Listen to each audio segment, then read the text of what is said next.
everyone and welcome back to my channel. So in today's video I want to share the top things I've learned so far from quitting my job. So in January 2020 I left my lovely safe full-time job to pursue my dream of running my own stationery business. So if you find yourself in a situation where you're thinking about leaving your full-time job to do something else, maybe a career change, maybe you want to start your own business or run it full-time, stick around because I've got lots of advice to share in this video. If you are new around here, my name's Rebecca and I run my own stationery business, obviously. This channel is all about sharing top tips to help you achieve your goals and show you all the behind the scenes of the business. So if that sounds good, definitely hit subscribe. But let's dive into today's video. So as I said, I left my job in January 2020. Which turned out to be the eve of a global pandemic, which of course we didn't really see coming. So it was a really interesting time to leave. At the moment I am what, sort of 19 months in to this adventure, and I have survived so far. So I want to share a few things because I know how scary it is to take the leap, to really bet on yourself, and there's a few things that I have in place and a few things that I've learned which have made the journey a lot more easier and importantly a lot more enjoyable as well, because I think that's the most important thing we need to remember about this, is to have fun along the way. So the first thing I want to tell you is that you will never feel ready to take the leap. You'll never feel ready, and it is pretty much impossible to be completely ready. There are things that are going to come your way that are completely unexpected that you never thought you were going to have to deal with, and you're going to experience issues and problems that you never thought you were going to have to deal with. One of the biggest things I was worried about when I left my job was that I was going to be on my own all the time and was going to be working from home. Weirdly enough, this is something that we're all through completely different circumstances. A lot of us have had to get more used to. That turned out to be a much bigger challenge than I ever thought it was going to be. I had a plan in place in January for exactly what I was going to do to make sure I didn't go mad being on my own, which included lining up loads of business events to attend, loads of networking events, arranging to see friends a few times a week, and all of that. I had this plan in place, and of course the pandemic came and threw it all out the window. Now if someone had said to me that the reality is if you leave your job you are going to be on your own all the time for about 3 months with very little contact with other people except for on Zoom, I would have told you that I would not have been equipped to deal with that at all. I would have been like, there's no way I could cope. I would go completely insane. Like, I could not possibly do it. I would never have felt ready to deal with that, and it was only when I was forced into that situation that, like, I'm still here. Like, I didn't go completely mad being on my own for all of that time. So my point is that you'll never feel completely ready, and you never know what you're actually capable of doing until you're up against the wall and you actually have to do it and have to deal with the situation, especially the situations that you're most worried about having to deal with or you're most scared of. And we're capable of so much more than we think. My second tip for you is that mindset and self-belief are the most important things to work on before you decide to leave your job and whilst you're out there on your own doing it. So this is things like making sure that you really believe in yourself, that you really believe that you have what it takes to do this and to pull this off. So find your favorite mantras and recite them every single day, write in your journal, say them in front of the mirror, do meditations with positive affirmations, whatever it takes to help you get into that mindset of believing in yourself and believing you can achieve something. If we step into any situation thinking to ourselves, I can't do this, I can't do this, you're going to find it very hard. You need to find a way of getting your mind to work with you instead of against you. So doing things like reciting affirmations and making sure you really have, like, cultivating that self-belief every single day is really important. Tip number 3 is to find your inspirational network and to find your heroes.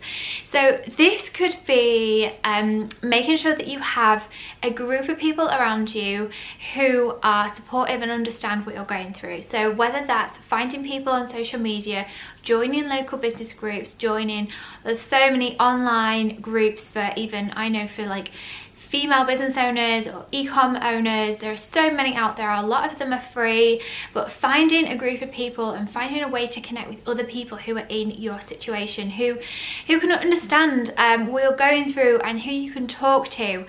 So take some time, do a little bit of research and kind of start to find your tribe.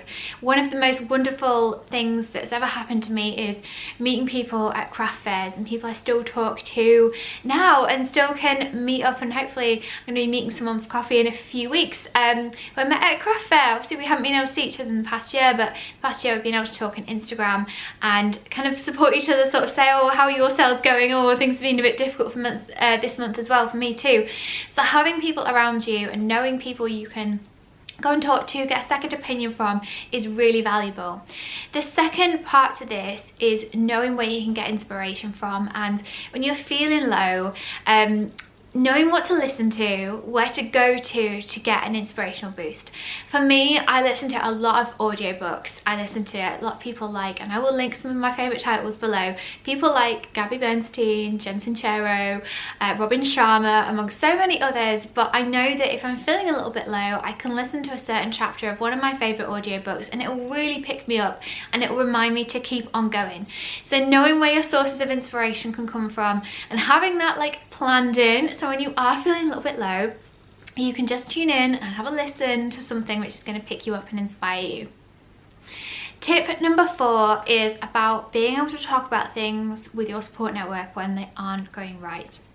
Now, this is something that I've personally really struggled with, and it can sometimes be difficult, especially when friends ask you, how's your business going? And you go, oh yeah, really good. And especially if maybe people have been a little bit skeptical when you said that you were quitting your job to do something. It can be really hard to then say, oh, actually, it's really difficult and I'm really struggling and things aren't going so well. I know I felt this really, I found this so difficult, partly because I haven't ever been used to things going wrong in my professional life. So, and just to give you a bit of background on me, like when I left university, I got a job and I kind of created a formula for success in my own mind, which was basically work really hard, follow all the advice, ask lots of questions, and always try and like reach out for that next level, that next promotion. And that formula really worked really well for me. I got promoted a couple of times in the first few years. I got a management position by the time that I was 25, and when it came to my business, I thought it would be the same formula. I just work really hard, get loads of advice, implement it, and I'll just keep working, and that didn't generate results. The harder I worked, it didn't really seem to move the needle on anything. The more hours I put in, it wasn't, again, moving the needle. And in fact, it was getting more and more difficult, and I was doing all the things that people said that I should be doing, but it wasn't working.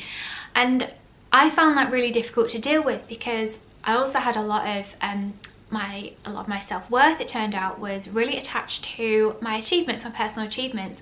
And because I wasn't achieving, and because I was, in my own view, completely failing, my self-worth really took a beating, and I was feeling really low and I was feeling really bad about myself.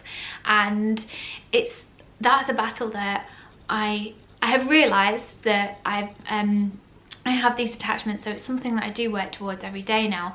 But it also meant that I didn't really feel like I could admit to anybody that I was struggling so much and that things weren't going well, to the point where I bottled all of this up so much that you end up having a bit of a breakdown. I sat in my parents' living room and cried for about 3 hours, going, oh my god, I'm such a disaster, I'm a failure, and the truth is, when I actually started to talk about and be really honest with the people around me about how I was actually doing, and I wasn't doing so well, nobody turned away from me, no one turned their back on me, no one said I don't want to be a friend anymore, I don't love you anymore. They were there, they supported. And I think it's really difficult when you've taken sometimes a big leap, and maybe people have been skeptical, to admit that things aren't going well, and to admit to yourself when you're struggling.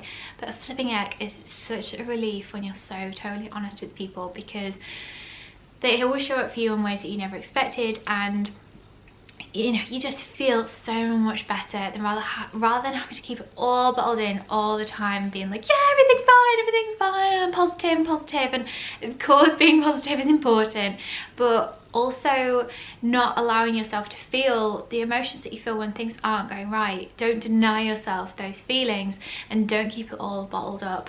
So that is my tip number 4, is to be honest with the people around you when things aren't going well.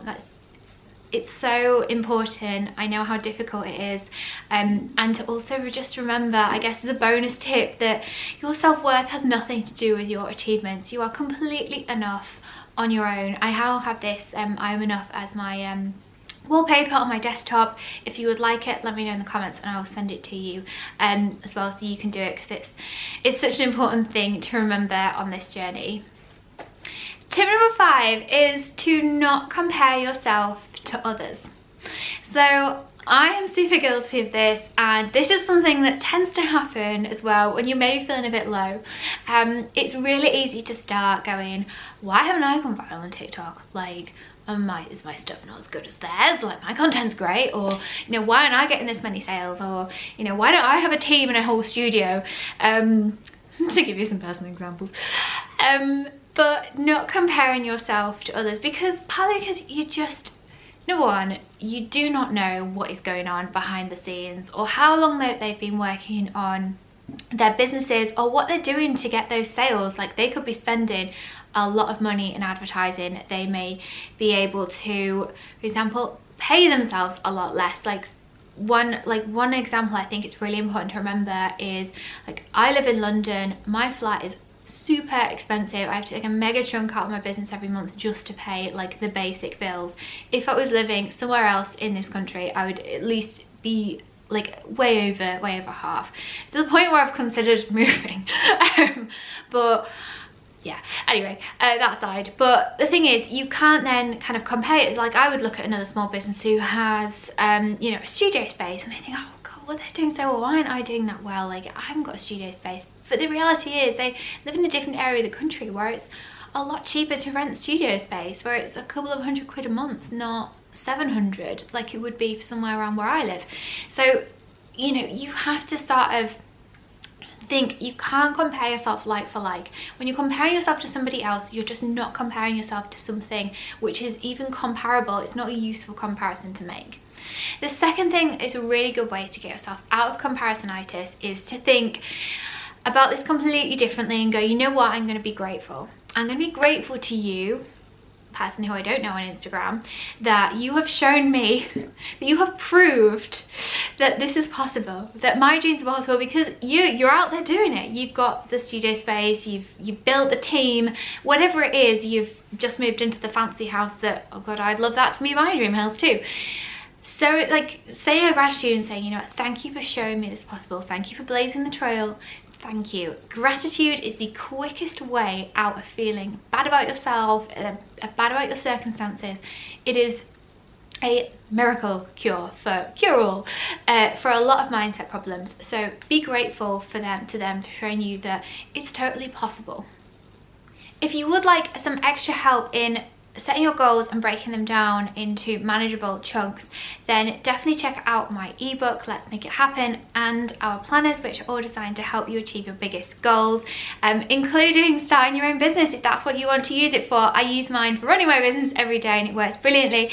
So I really hope you've enjoyed these tips, you found them useful. Let me know in the comments below what resonated mostly with you, and if you have been through this experience as well, share your comments, share if any of this like made sense to you, or you've been through anything similar. I would absolutely love to hear from you, and I will see you hopefully in the next video or around the internet somewhere very soon.